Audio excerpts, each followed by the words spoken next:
Hello and welcome back to Rage Gaming and welcome back to more Path of Exile 2. Today, I'm talking about alts. Second characters after you've completed or done with your main, or maybe you just want to spread out and try something new. But you probably want to do it really quick. The first run through of Acts 1 to 3 and then Cruel again, you know, we've learned a lot doing that journey. Compared to the first time I did it, the second time was lightning quick thanks to a variety of benefits. There's a simple fact, no matter what class you're playing, you can equip any of the weapons and use the skills associated with them. And what has very quickly become one of the most, if not the most common, almost a meme option, is to pick up a martial weapon that is ranged because the output is super good. The reason for this is that a huge amount of your skill damage can be based purely on the weapon that you have, as well as early game especially flat damage modifiers you have on your equipment. You can easily purchase a good weapon from trading for next to nothing for say every 10 to 20 levels, maintaining a power spike throughout the campaign with a martial weapon. But this is obviously better to do with a ranged weapon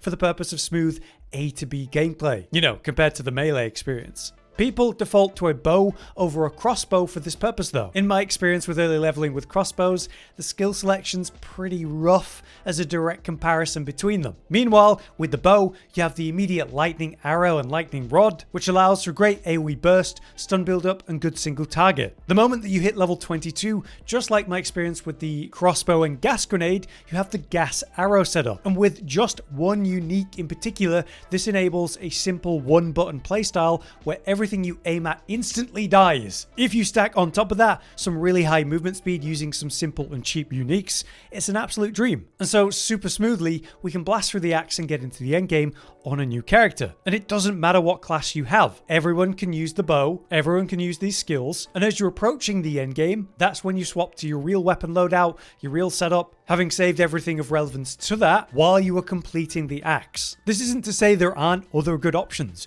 You could easily go the pillar build with a quarterstaff as arguably the best melee option. There's still fun variety options, but if you really want to blast, no matter the class, I think bow right now is just the way, especially with the unique options it has. So that's what I'm covering today, alongside other tips to do with the benefits of having an all and how to blast this second time. No matter what your setup is then, my requirements for you are that you're moving very fast, everything dies in relatively one button press, the AoE ability needs to be good so everything that's dying is dying in a nice group, and obviously it needs to be able to kill the bosses quick too.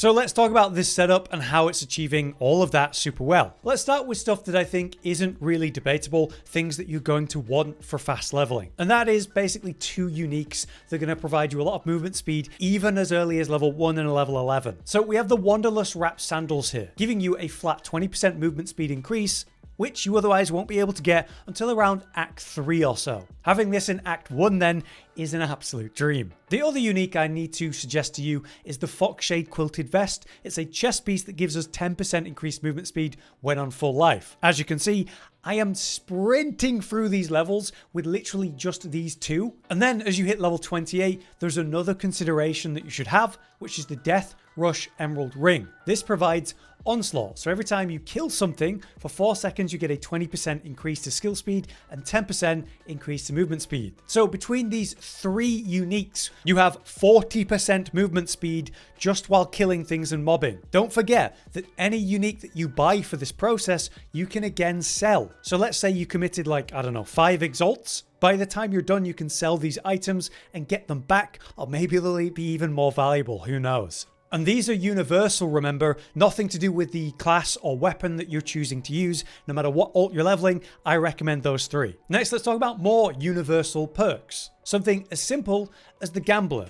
Getting all of your slots filled was a process when we were first leveling and playing for the first time. And on that final tab, you're able to purchase amulets infinitely because this is costing me 8k gold. I have over 1 million. It's nothing at all. You might get a unique, you might get something to start your build with. At very least, there's no reason to have any slot empty, and so I would be spamming these as soon as you get to the first town to get a nice setup. And this is the kind of thing you're looking for.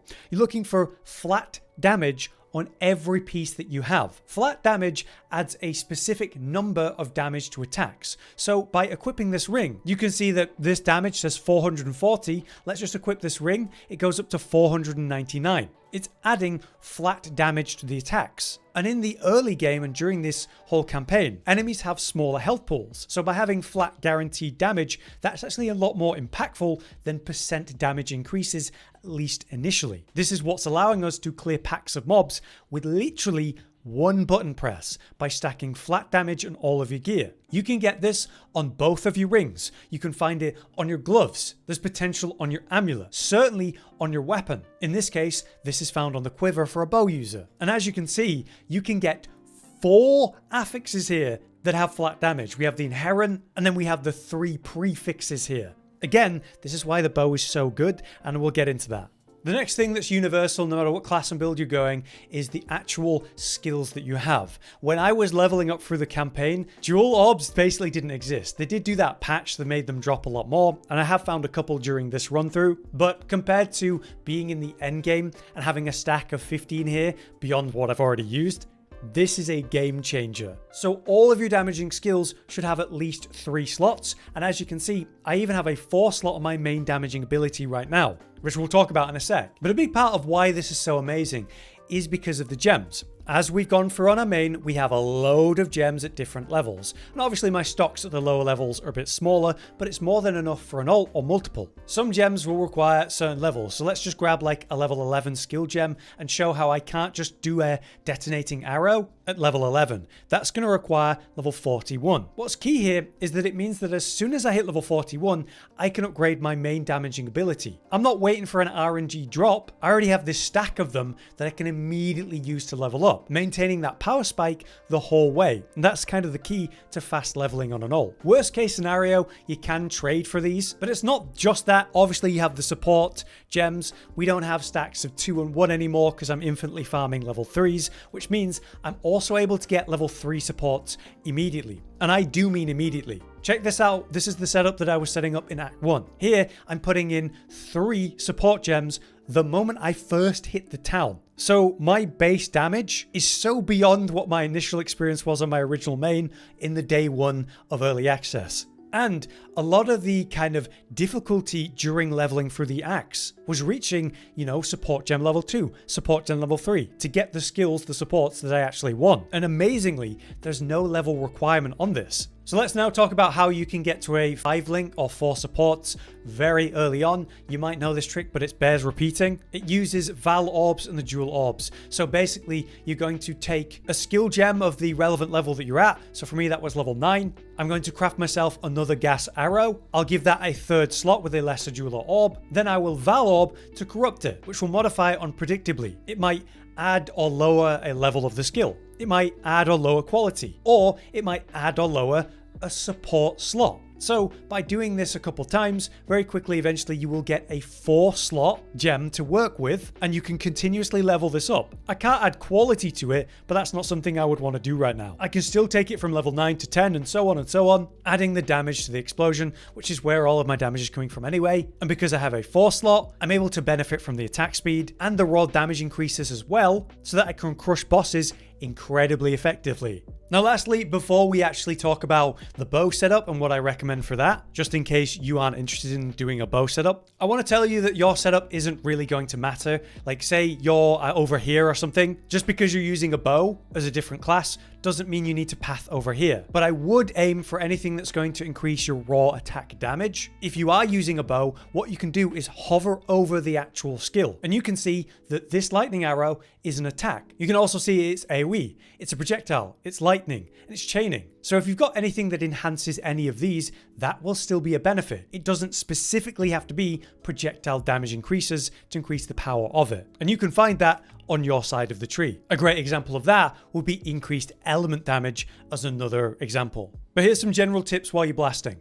You want to kill all the monsters that you encounter in your path while you're mobbing, but it needs to be direct. You're going to an objective, you're going to a side quest, you're going to a side optional boss for a permanent upgrade. You're never wasting your time fully clearing the map. The goal is to stay relatively within 3 levels of the zone that you're doing. You don't want to be too over leveled to optimize your XP gains, so that you're not getting penalties to your XP and getting less for what you're doing. But at the same time, you don't want to be hyper under leveled, so the mobs is over strong and overly difficult. In my experience doing this on the alt though, it was pretty much fine. I never full cleared a map. I blasted to the objectives, I did all the side stuff, never slowed down, and I was never more than like one level above or below the area level, so it was done very well. Obviously, you do want to be completing all side quests that actually reward skill points and permanent upgrades. These will be the exact same that you experienced the first time. In Act 1, that will mean 10% increased cold resistance for killing the optional boss in the Clearfell, Bearer of the Rotten Pact. In the Hunting Grounds, that will be the Crowbell boss, which gives you 2 passive skill points. From the Hunting Grounds, you can go into the Freythorn area and get your first plus 30 spirit with the King of the Mist side quest. In Oakham Farmlands, there's the Lost Loot side quest for another skill point. But lastly is in the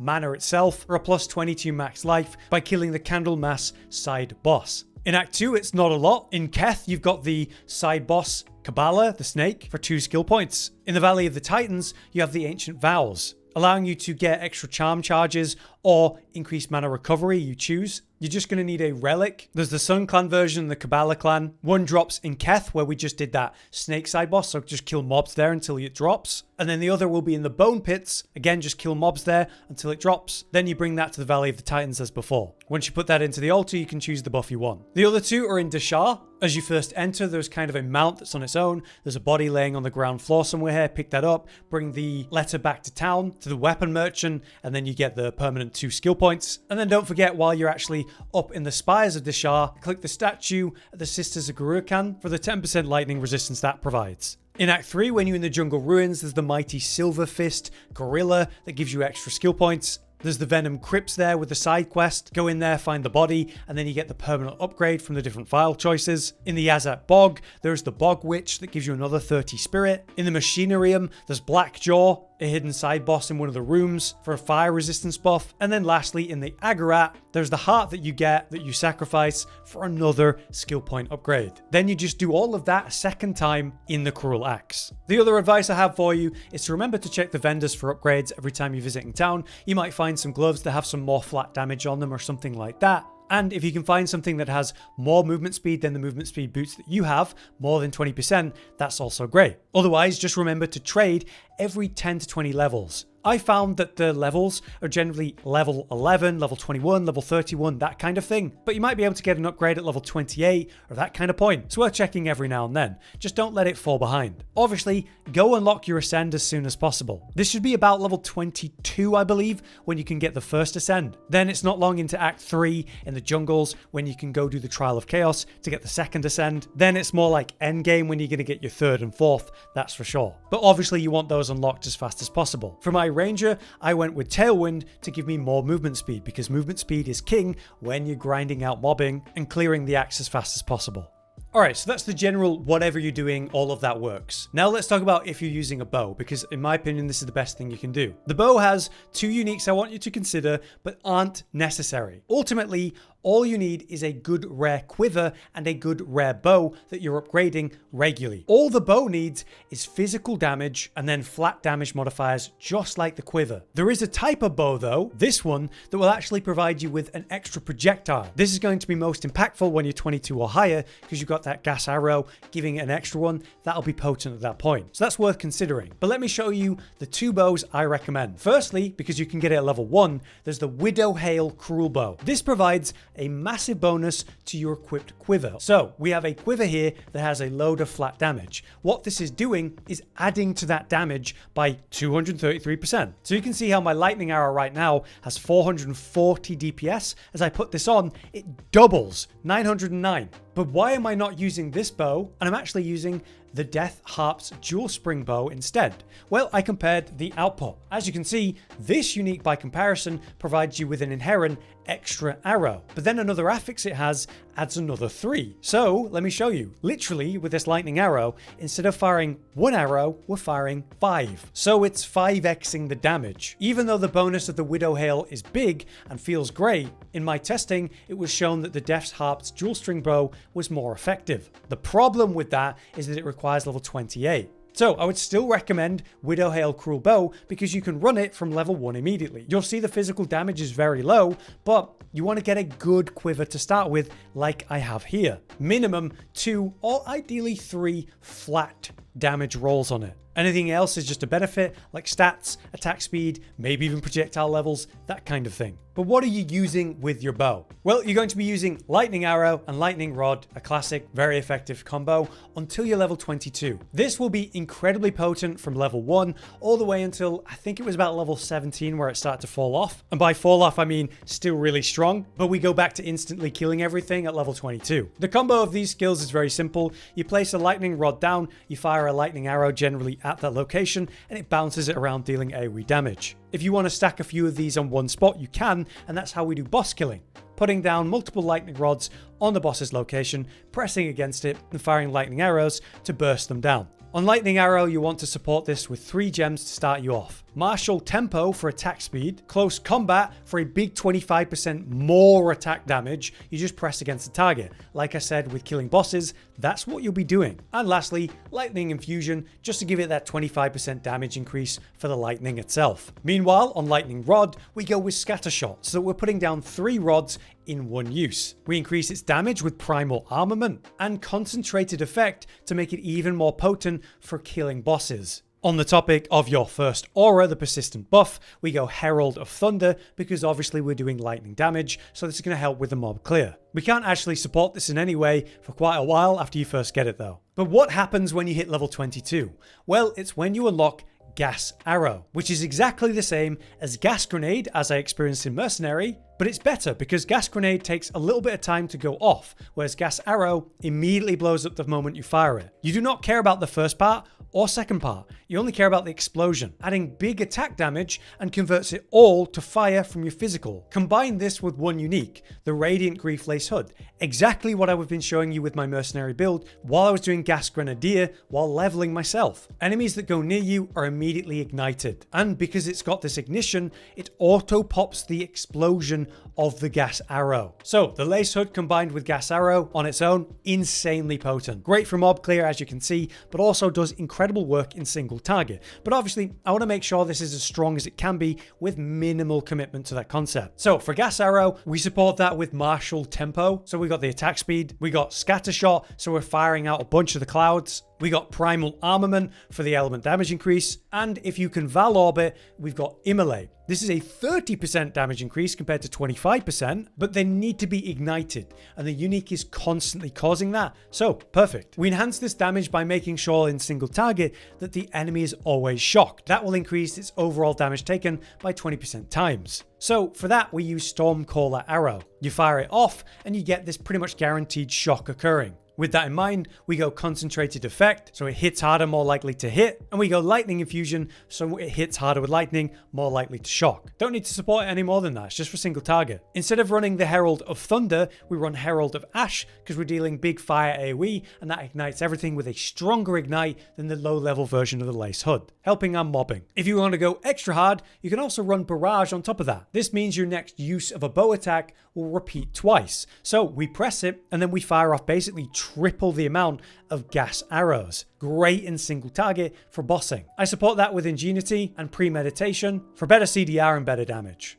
And yeah, as you can see, it's basically blasting at hyper speed running through the areas with this setup. Everything is dying in one use, and for boss damage, it is absolutely destroying them. So no matter what class or build you plan to do in the endgame, picking up a bow, running lightning arrow with lightning rod, swapping to gas arrow with that specific unique, you can blast through acts 1, 2, and 3 super quick, then get through cruel and start transitioning into whatever build you actually want to run. I think this is going to be really hard to beat, and it's also very well known at this point. But I do hope that the general advice that I gave is useful no matter what build you choose to run, whatever weapon you choose. But if I was going to pick one, it'd be bow for those reasons. If you guys have any extra tips to add though, let us know in the comments, you might help someone. But for now, I've been Hollow, you've been you. Thanks for watching, see you next time. Josh, Cotton, and Hollow with the videos, dropping the humor like a hammer on your tippy toes, bringing entertainment on a daily arrangement to take our insanity and turn it into entertainment. Yes, I said entertainment twice, to reiterate that it is nice to look into your faces on a mostly daily basis when you let us in your homes to make the whole world a stage. Goodbye.